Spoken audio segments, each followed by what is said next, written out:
Bien, le film que vous allez voir, qui vous est présenté maintenant, retrace l'histoire du 4e bataillon d'infanterie, 2e du nom, celui qui a servi à Sarajevo de janvier à juillet 1994. Composé essentiellement de marsouins et de sapeurs de la 9e division d'infanterie de marine, il était articulé autour du 3e régiment d'infanterie de marine et renforcé par un escadron du RICM, une compagnie du génie du 6e RG Dima, des cellules et sections du 9e RCS et un certain nombre d'individuels. Ce bataillon a connu pendant 6 mois, à l'instant où nous achevons maintenant notre mission, des périodes très denses et très différentes. Arrivé en janvier, sous les bombes et la mitraille, nous avons connu et partagé le sort de cette ville meurtrie pendant presque 6 semaines.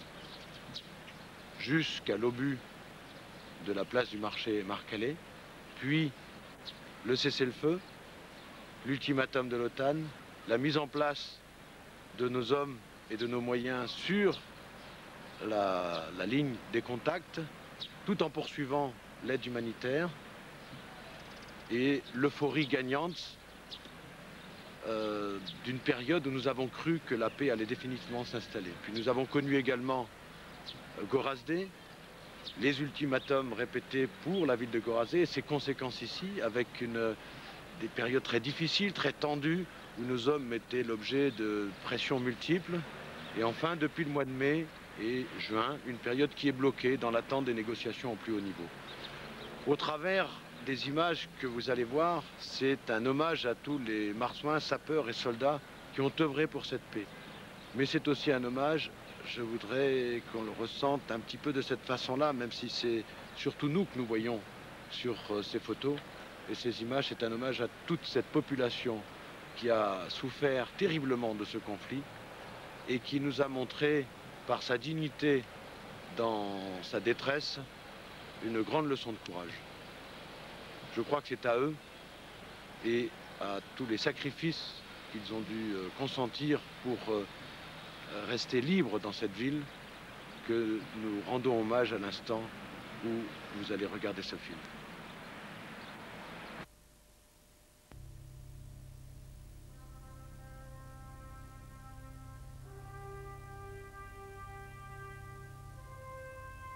Sarajevo.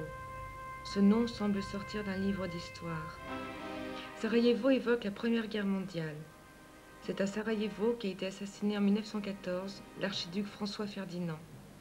Par ce geste meurtrier, l'étudiant serbe Princip ne savait pas qu'il mettait en marche la terrible mécanique de la Première Guerre mondiale.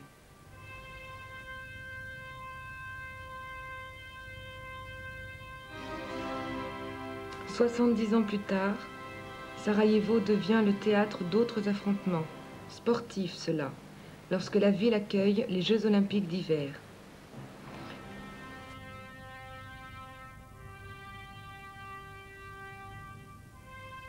Huit ans plus tard, le 6 avril 92, plus de 50 000 personnes se rassemblent au centre de la ville pour dénoncer la partition ethnique et religieuse de la Bosnie.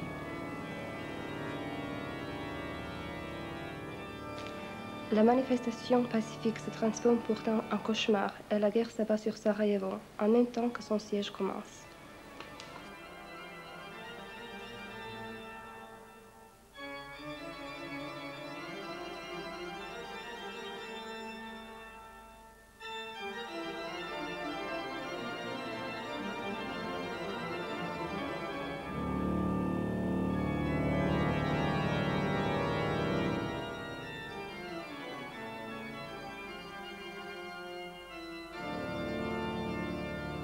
Très vite, les conditions de vie deviennent très rudes et de nouveaux cimetières sont partout improvisés pour inhumer les corps de victimes.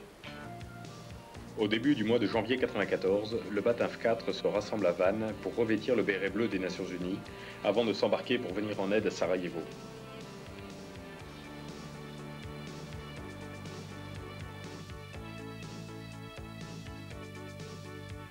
Mis en place par avion, ils sont accueillis par leurs prédécesseurs et découvrent leurs installations et les quartiers de la ville.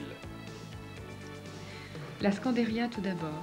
Ancien centre sportif, culturel et commercial, il aura été le centre nerveux des Jeux Olympiques et sera le centre nerveux du bataillon. S'y installe l'état-major, l'UCS, les 2e et 3e compagnies du 3e RIMA et la 2e compagnie du 6e RGDIMA.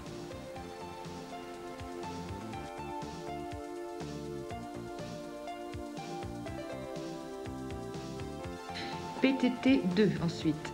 Dans cet ancien centre de tri postal va s'installer la 4e compagnie du 3e RIMA, pour moitié dans des wagons et pour moitié dans les bâtiments.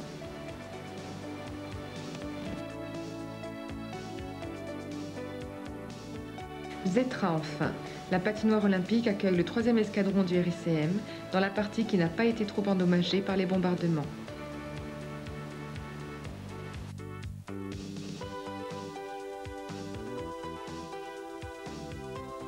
Devant l'urgence de la situation, le bataillon prend en compte sa mission première, apporter son aide à une population meurtrie par 20 mois de guerre.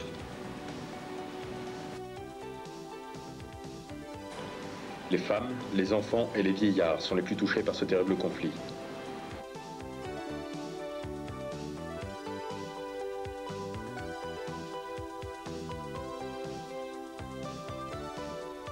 Dans les quartiers dont elles sont responsables, les compagnies organisent des soupes humanitaires au profit des plus défavorisés, assurant ainsi un repas régulier à ceux que l'aide humanitaire n'atteint pas toujours.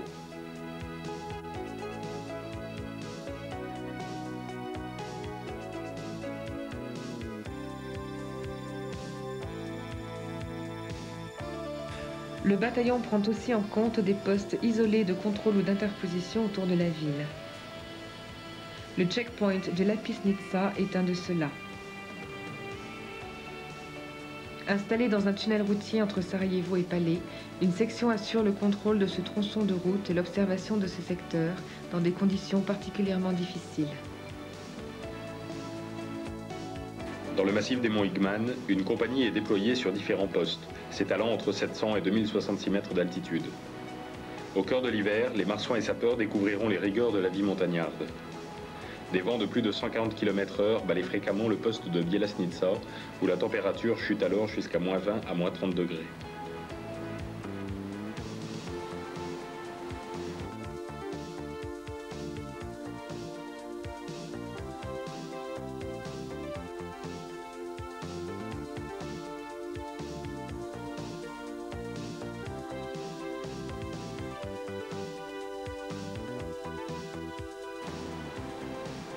Malopolier, Sørniver, Babindol, Carrefour Echo. Autant de points sur lesquels marsouins et sapeurs rempliront leur mission d'interposition en redécouvrant les gestes des trappeurs.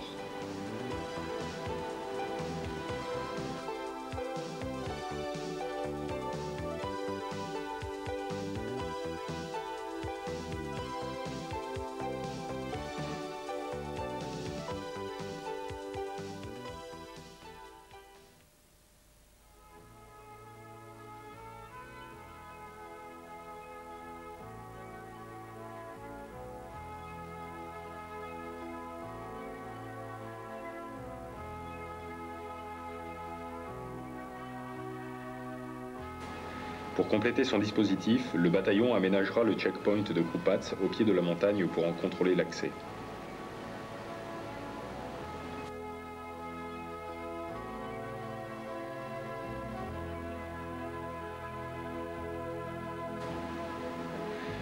Parmi les missions qui lui sont quotidiennement confiées, le bataillon est chargé du transport et de l'escorte de nombreuses délégations qui participent aux négociations sur l'avenir de la Bosnie.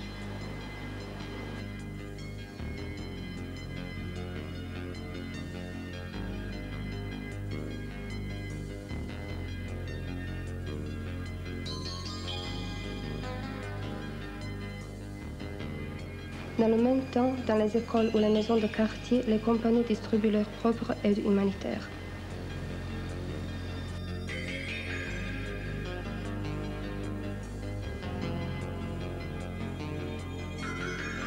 Le 5 février, quelques produits frais sont encore disponibles sur le marché lorsque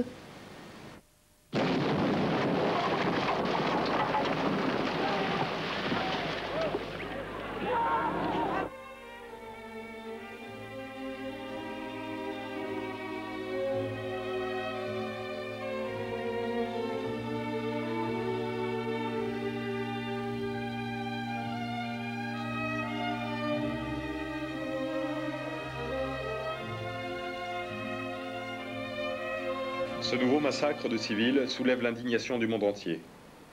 La réaction internationale est rapide. En quelques jours, l'OTAN, l'Europe et l'ONU imposent aux belligérants à la fois le retrait de l'armement lourd ou sa mise sous contrôle de l'ONU et un cessez-le-feu dans et autour de Sarajevo. Cet accord de cessez-le-feu prévoit l'installation de postes d'observation de l'ONU sur des positions clés du terrain. Dans une ambiance très tendue, le bataillon prend position sur le pont de Bracva et Jedinstva, le pont de l'unité et de la fraternité, entre Gorbavica, quartier tenu par les Serbes, et le reste de Sarajevo, tenu par les Bosniaques.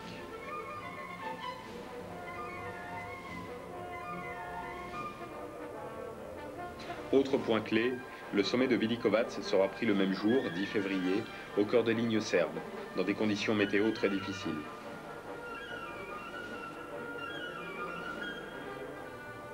Les belligérants sont stupéfaits par autant de rapidité de déploiement. Entre le 13 et le 17 février, le bataillon prendra encore position en 3 endroits de la ligne de front. Au cimetière juif, théâtre de violents combats jusqu'à la veille du cessez-le-feu, et au carrefour de Betania, au nord de la ville.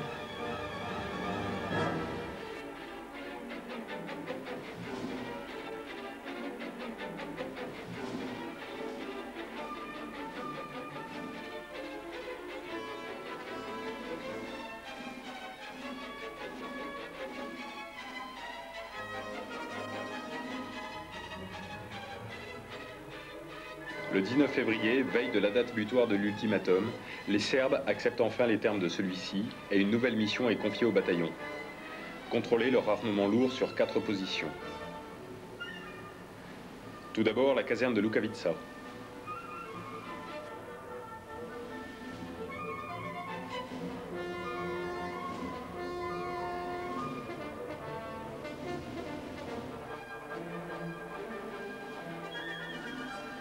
Puis une école au cœur de Gorbavica.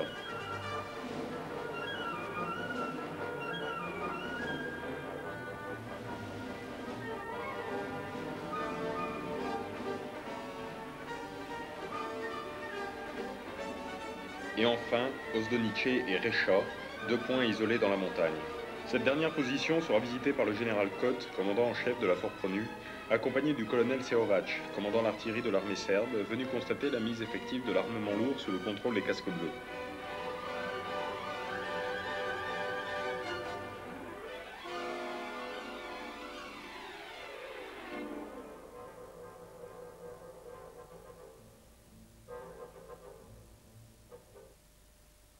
Même si l'ambiance a déjà changé de façon perceptible, la population ne croit pas encore au cessez-le-feu, qui tient pourtant depuis déjà 3 semaines.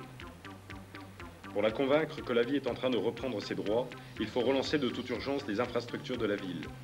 Eau, gaz, électricité, transport, évacuation d'ordures. Il est aussi nécessaire de dépolluer de vastes zones pour réduire le risque d'accident du fait des munitions qui n'ont pas fonctionné.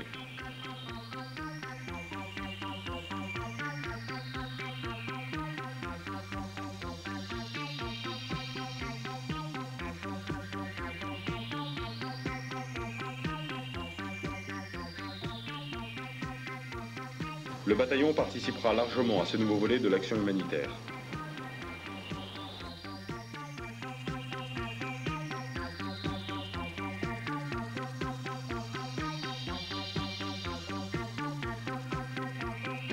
Environ 2 fois par mois, le bataillon envoie dans 2 ports de la côte adriatique, Split et Ploče, un convoi chargé de son approvisionnement. Pendant les 6 mois que dureront sa mission, ces convois porteront au bataillon le carburant, mais aussi les pièces de rechange et les ingrédients nécessaires à l'entretien de son matériel. Le 4 mars, le bataillon crée un nouveau poste d'observation à Otogne, au nord de la ville, dans le chantier abandonné d'un hôpital.